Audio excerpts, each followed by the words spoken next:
और मोहतरम हाज़रीन, जामिया इमाम बुखारी न सिर्फ हमारे शहर का बल्कि पूरे इलाके और पूरे मुल्क का एक काबिल फ़ख्र, काबिल तहसीन और इंतहाई मुफीद इदारा था। गर्दिश हालात से सूरत हाल बदली। मेरी और आप सब की ये दुआ है और होनी चाहिए कि अल्लाह ताला इसे फिर बामे उरूज तक ले जाए और वो उसी तरह इंतहाई मुफीद खिदमात अंजाम देता रहे जैसे पहले देता रहा है। इसके लिए अज़ीज़ मुकर्रम प्रोफेसर हाफिज़ मोतीउर रहमान साहब की सेहत के लिए और पाकिस्तान में मुश्किल नहीं मैं कहता, लेकिन ज़्यादा से ज़्यादा क़याम के लिए भी दुआ करें।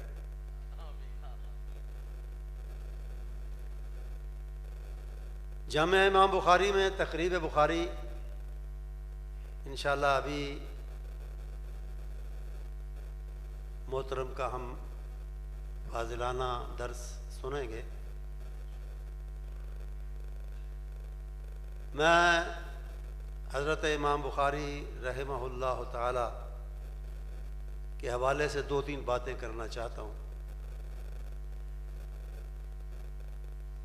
लेकिन उससे पहले मैं ये कहूँगा कि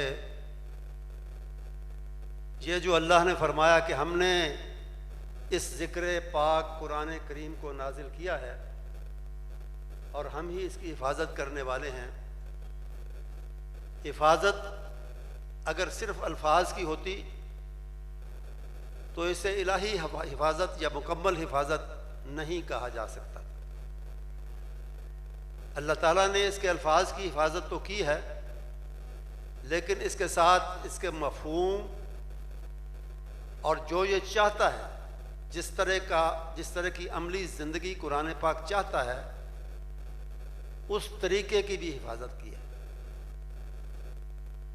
और वो तरीका और वो मफ़हूम सही अल्फाज का कहाँ मिलता है? वो हदीस पाक में मिलता है, जिसके बग़ैर न कुरान पाक को सही तौर पे समझा जा सकता है और न उस पर अमल हो सकता है। अगर सिर्फ डिक्शनरी से, लुग़त से कुरान करीम को समझने की कोशिश की जाए तो ये नामुकम्मल ही नहीं होगी, नाकाम होगी कोशिश। अरबी बहुत वसी ज़ुबान है और उसमें एक मफ़हूम की अदायगी के लिए बहुत से अल्फाज हैं और एक लफ्ज़ बहुत से माने देता है। अरबी ज़ुबान की मबसूत और मुस्तनद लुग़त लिसानुल अरब में एक दफ़ा मैंने देखा कि सलात के तकरीबन 22 के करीब माने लिखे हुए और उनमें बिल्कुल मुख्तलिफ मफ़हूम शामिल है। सलात का माना आम दुआ भी है, सलात का माना दुरूद शरीफ वाली दुआ भी है, सलात का माना ये नमाज भी है जो हम अदा करते हैं। सलात का माना ये तो मिलते जुलते या करीब करीब हो गए। सलात का माना आग तापना और सेकना भी है, आग पर कबाब बनाना भी है। अब एक शख्स कहे जी सर्दियों में मैंने आग ताप ली या उस पर कबाब बना के मज़े किए, मेरी सलात तो अदा हो गई? नहीं होगी जब तक वो इस हदीस को सामने रख के नमाज ना पढ़े कि सल्लू कमा रअयतमूनी उसल्ली। फिर सलात का एक माना एक तरह की एक ख़ास किस्म की घुड़दौड़ भी है, हार्स रेस। सलात एक हड्डी को कहते हैं, गर्दन की एक हड्डी होती है उसको भी कहते हैं। तो ऐसी घोड़दौड़ जिसमें फर्स्ट आने वाले घोड़े के बिल्कुल पीछे सेकंड वाला हो, दूसरे नंबर पे घोड़ा हो, हत्ता कि दूसरे नंबर पर आने वाले का सर उसकी गर्दन के साथ जाके लगा हुआ हो, तो इसको भी सलात कहते हैं। अब आदमी रेस खेलता है, घोड़दौड़ में हिस्सा लेता है, उसका घोड़ा दूसरे नंबर पे या पहले नंबर पे आता है, इसी अंदाज में जो मैंने कहा, कहता है यही सलात है मेरी। इसी तरह ज़कात पाकीज़गी, किस चीज़ की पाकीज़गी? कपड़ों की, जिस्म की, किस चीज़ की? नहीं, माल की वो पाकीज़गी जिसका तरीका हदीस में बताया गया, वगैरह वगैरह। तो कुरान को समझने के लिए ज़रूरी और लाजमी है कि हम हदीस का सहारा लें, हदीस के ज़रिए उसको समझें, नबी अकरम सल्लल्लाहु अलैहि वसल्लम के फरमान से उसे समझें। दूसरी बात, अतीउल्लाह और अतीउर रसूल का कुरानी हुक्म बाकी कुरानी अहकाम की तरह दायमी है, क़यामत तक के लिए। और अल्लाह के रसूल सल्लल्लाहु अलैहि वसल्लम की इताअत कैसे हो सकती है? जब पहले पता हो कि आप फरमाते क्या हैं, आपका तरीका क्या है, आपकी सुन्नत क्या है, उसकी पैरवी करेंगे, उसकी इत्तिबा करेंगे, आपके फरमान के मुताबिक चलेंगे, तो ये अतीउर रसूल पर अमल होगा। ये फरामीन कहाँ से मिलेंगे? आपका तरीका कहाँ से मिलेगा? आपका अमल कहाँ से मिलेगा? हदीस से मिलेगा। तो हदीस की अहमियत और हुज्जियत के बारे में बहुत सी बातें की जा सकती हैं, लेकिन मैं इसी पर इक्तफा करता हूँ कि कुरान को समझने के लिए हदीस लाजमी है, ज़रूरी है। उसके बगैर ना कुरान समझा जा सकता है, ना उस पर अमल मुमकिन है। दूसरी बात, जिस तरह कुरान करीम की हिफाजत के लिए अल्लाह ताला ने कुर्रा, हुफ़ाज़ पैदा किए, लोगों के दिलों में डाला कि इसको पढ़ो, इसको याद करो, ये पढ़े जाने के काबिल किताब है, कुरान है, इसको पढ़ो, इसको याद भी करो। अब वो सीनों में भी महफूज है, किताबों में भी महफूज है। तो दोहरे तरीके से अल्लाह ताला इसकी हिफाजत करता आया है और क़यामत तक इसकी हिफाजत इस तरह हो। जो मुहद्दिसीन अल्लाह ताला ने पैदा किए और उनको तौफीक दी हदीस का इल्म हासिल करके उसको महफूज करने और उसको फैलाने की दुनिया भर में आइंदा आने वाली तमाम नस्लों के लिए, उनको अल्लाह ताला ने बहुत सी खूबियों से नवाजा था। इल्म भी था, वो उनके सीनों, ज़हनों, दिमागों में महफूज भी था, याददाश्त भी अल्लाह ताला ने ख़ास किस्म की उनको अता फरमाई। मैं उसकी मिसालें नहीं दे सकता इस वक्त। बहुत अजीब किस्म की याददाश्त, मेमोरी उनको अता की गई ताकि वो हदीस याद रख सकें, आगे उसी तरह पहुंचा सकें जिस तरह उन्होंने हासिल की है और सुनी। और उसके साथ साथ उन्हें बिलअमूम मैं बात कर रहा हूं,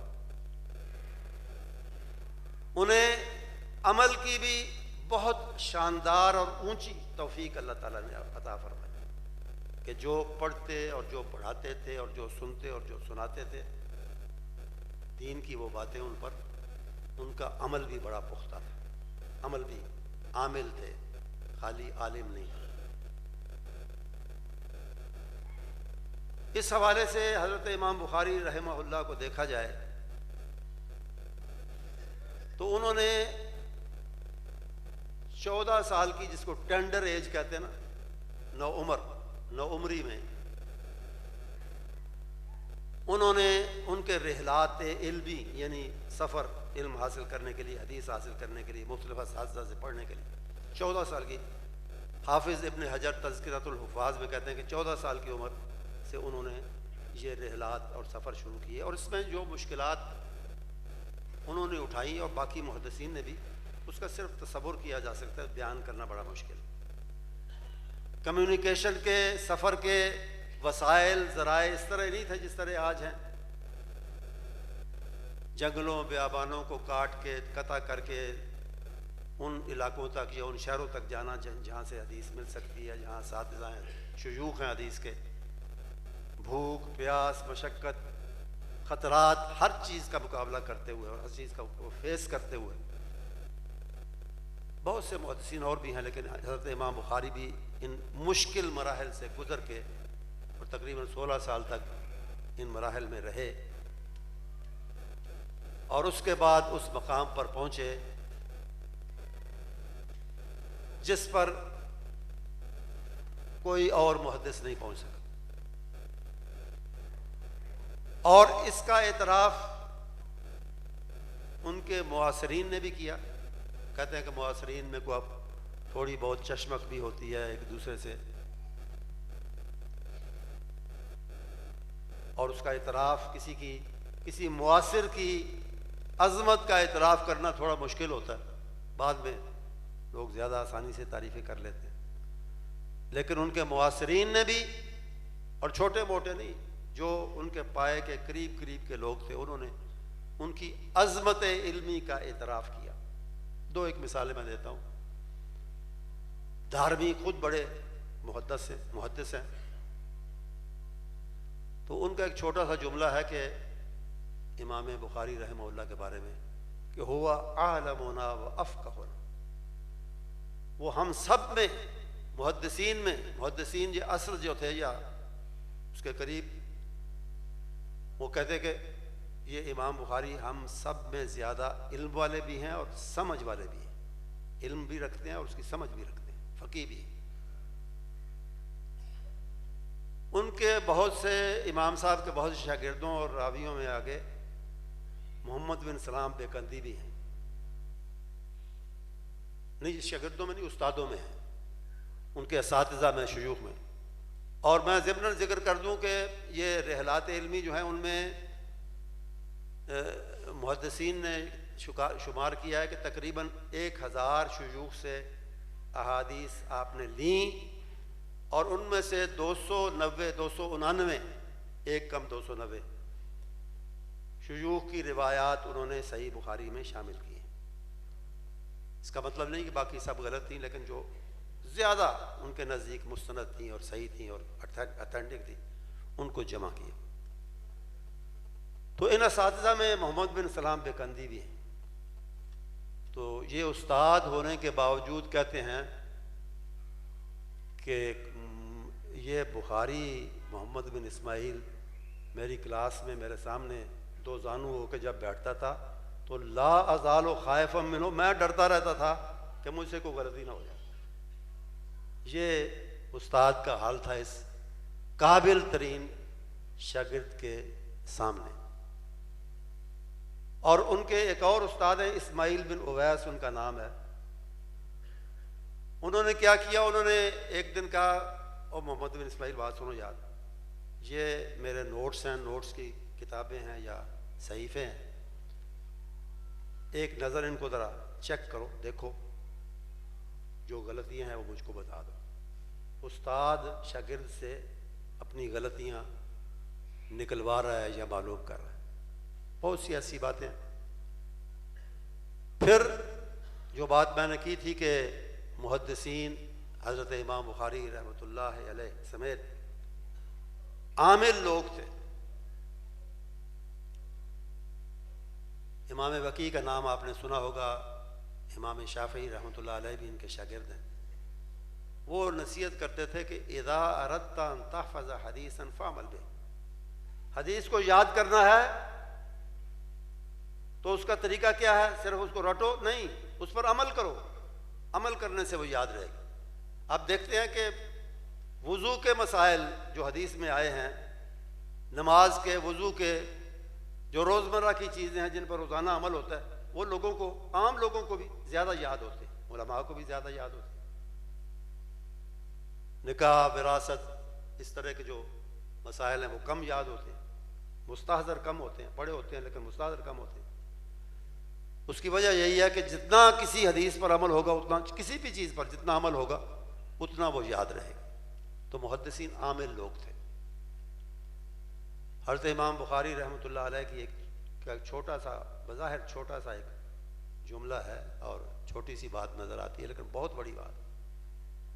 कहते हैं कि मा गिब्तु मुन्ज़ु अलिमतु अन्नल गीबत हराम, जब से मुझे ये पता चल गया, जब से मैंने ये पढ़ लिया कुरान और हदीस में कि गीबत चुगली हराम है, उसके बाद से मैंने किसी की गीबत नहीं की।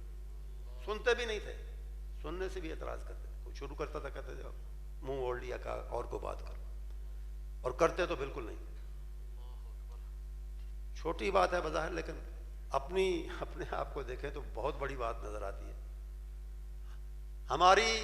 हत्ता कि मैं माजरत से और अफसोस से कहूँगा कि हमारे दीनी जो मजलिसें हैं या अहले इल्म की जो मजलिसें हैं, उनमें भी वो भी कम ही ग़ीबत से खाली होती हैं। इसी तरह आपके हालात में लिखा है कि ज़िम्नन बात करने को जी चाह रहा है कि अल्हम्दुलिल्लाह एक सफ़र के दौरान मुझे मौका मिला हज़रत इमाम के मरकद मुनव्वर पर, आपकी कब्र मुबारक पर हाजिर होने का। और वहाँ मैंने एक चीज़ देखी। आप जानते हैं कि कम्युनिस्ट रूल में रूस और उससे जो मुल्क जो उसके अंदर जो शामिल बाकी मुल्क थे, उनमें दीन को ख़त्म करने की, दीनी अक़दार और शायर को ख़त्म करने की भरपूर कोशिश 70 साल तक। मस्जिदों को डांस घर और शराब खाने बनाया गया। मैंने देखा है वीरान मस्जिदों को भी और आबाद मस्जिदों को भी हालिया दौर में। तो लेकिन मैं वहाँ गया तो उसके करीब, कब्र मुबारक के करीब एक मस्जिद है, उसमें 7, 8 या 9 साल की कोई 5-7 लड़कियाँ वो सफाई कर रही थी, झाड़ू दे रही थी। छोटी थी, ज़्यादा बड़ी नहीं। लेकिन मैं और मेरे साथी जब दाखिल हुए तो वो मुंह छुपा के भाग गई। मुझे बड़ी खुशी हुई कि अभी तक यहाँ ये दीन के असरात जो हैं वो बाकी हैं। बहरहाल मैं ज़िक्र कर रहा था कि इमाम साहब सफ़र वगैरह से फारिग होके आए अपने शहर बुखारा में। आपका मदरसा भी मैंने देखा है, मदरसा मीर अरब, वहाँ छोटे पैमाने पे काम फिर शुरू हो गया है। मुझे किसी ने बताया था कि ये शुरू की बात है, 90 की दिहाई की शुरू, तो मुझे किसी ने बताया था कि लोग वहाँ कुरान करीम उनको तोहफे में दिया जाए, क्योंकि इन जालिम कम्युनिस्टों ने अरबी, फ़ारसी और ये ज़बानें जिनमें दीनी लिटरेचर है, इनको बिल्कुल बैन कर दिया था, ख़त्म कर दिया था। मैंने एक कॉन्फ्रेंस अटेंड की थी मास्को में, उसमें लोगों ने उस वक्त के हालात अपने बाप दादों से सुने हुए बताए। तो एक ने ये बताया कि हमारा उस्ताद हमें कब्रिस्तान में ले जाया करता था और दुआ के बहाने जमात, शागिर्दों की जमात को कि जी हम दुआ करने जा रहे हैं। और वहाँ वो जाते जाते हर्फ शनासी के लिए कतबे लगे थे अरबी और फ़ारसी में, जो कब्रों पर उन कतबों की मदद से हर्फ शनासी कराता था कि ये अलिफ है, ये बे है, ये फलां है, ये फलां। एक और ने बताया उस ज़माने में इल्म दीन को कैसे ज़िंदा रखा गया। उन्होंने कहा जी कि बड़े लोगों के घरों में तय खाने होते थे, बेसमेंट, कब तय खाने होते थे, और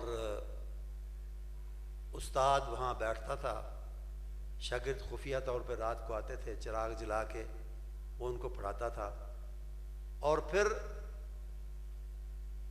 हर दफ़ा, तकरीबन हर दफ़ा उस जगह को तब्दील किया जाता था कि कल हम फलां जगह मिलेंगे, ताकि किसी को शक ना पड़े कि यहाँ रोज़ाना लोग क्यों आते जाते हैं।